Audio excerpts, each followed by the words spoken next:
I found out my fiancée cheated during her bachelorette party, so I'm planning on leaving.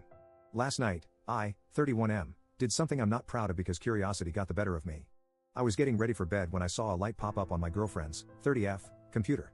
Normally, I'm not one to pry into someone else's privacy, but it was a message from her friends about the party they were at. We were getting married soon, and she was out with her friends at a bachelorette party. I stayed up all night checking her computer and her Facebook messages and discovered she had cheated during the party. By cheating, I don't mean getting a striptease or something, which I would be okay with. I understand it's a bachelorette party, but she actually gave some dude some sloppy toppy and ended up going home with another guy that night. She has that other guy added on Facebook, but the chat merely consists of, "I had a good time and it was nice to meet you." The conversation dates back to the bachelorette party. I have, however, read the messages between her and her friends. They have a small group, and I found out what she had done there. It all seems as if it was a one-time thing that happened then, but I'm a mess. I haven't slept all night, and she is headed for work in an hour or so when she wakes up. I don't know what to do. We are supposedly getting married in 3 weeks. We were planning on buying a house, having kids, and growing old together. I feel like I want to throw all of that out the window. I am sitting here smelling like booze, feeling drunk and depressed. Honestly, I want to go and kick her out right now, but I don't want to do something irrational. Update 1. I left in the morning to take a smoke. My head was still messed up. I don't think she cheated other than this night. Nothing I found indicated anything else. I guess she wanted this to be her last night before settling down or something. I honestly don't know and don't care. When I was outside taking a smoke, about 15 to 20 minutes after I left, she had woken up. She noticed the drinks out and asked me what I had been up to. Basically, she came to give me a kiss and a hug.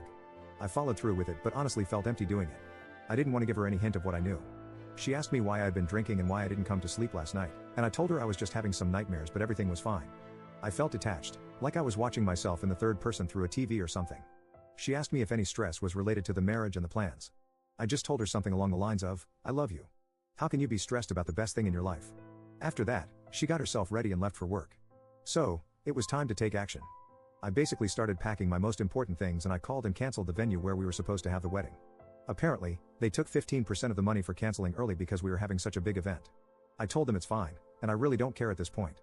I also saved screenshots of everything and have taken them with me. Around 1 p.m., I called a taxi and went to stay at a hotel far away from my city. I didn't leave any notes or pictures at home, I just left. I needed the alone time in the hotel to think everything through and process what had happened. Around 3:30 p.m., my phone started getting spammed with calls from my ex-fiancée. I got calls and messages from her sister, her friends, her parents, my parents, and a few of our mutual friends. The only people I called back were my mom and dad.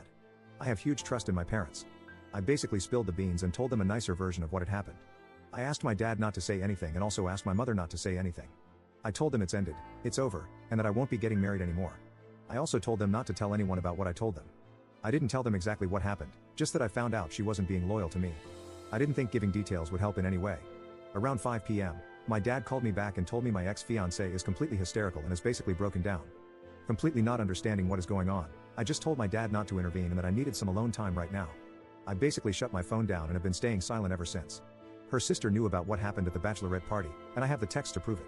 She even laughed about it and told her not to feel guilty because it's a bachelorette party, and that women should go all in on this night. I really feel like Neo in the Matrix, dodging bullets in slow motion.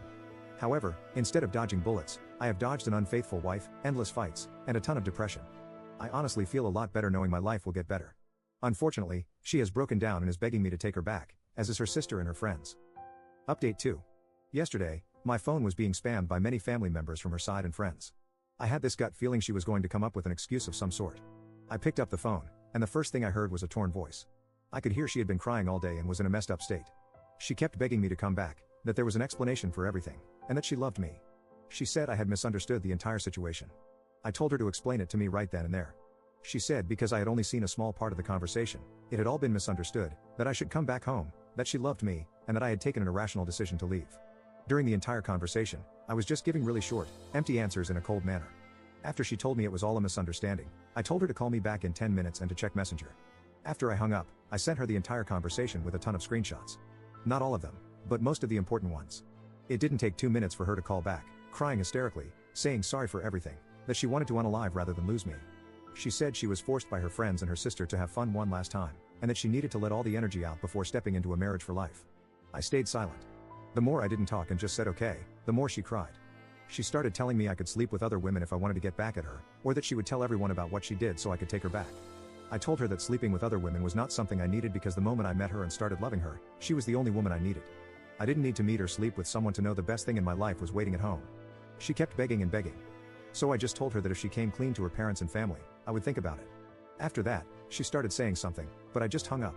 Suddenly, her father called me up and apologized for everything. He and his wife knew what happened now, and he was so sorry for all of this. He told me he understood how I felt and that he didn't raise his daughter that way.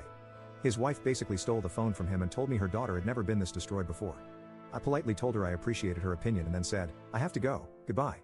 My ex-fiancée called me back and begged me again, saying she told her parents and also sent a text message to our mutual friends about what had happened. She kept apologizing on the phone, and I didn't say much.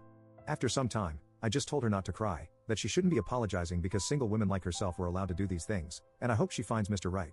She started crying even harder, and then her sister took the phone. She said, "We told everyone what happened, are you going to take her back now?" I only said I would think about it. She then tells me her sister was turning into a dangerous situation of wanting to unalive herself because of all of this.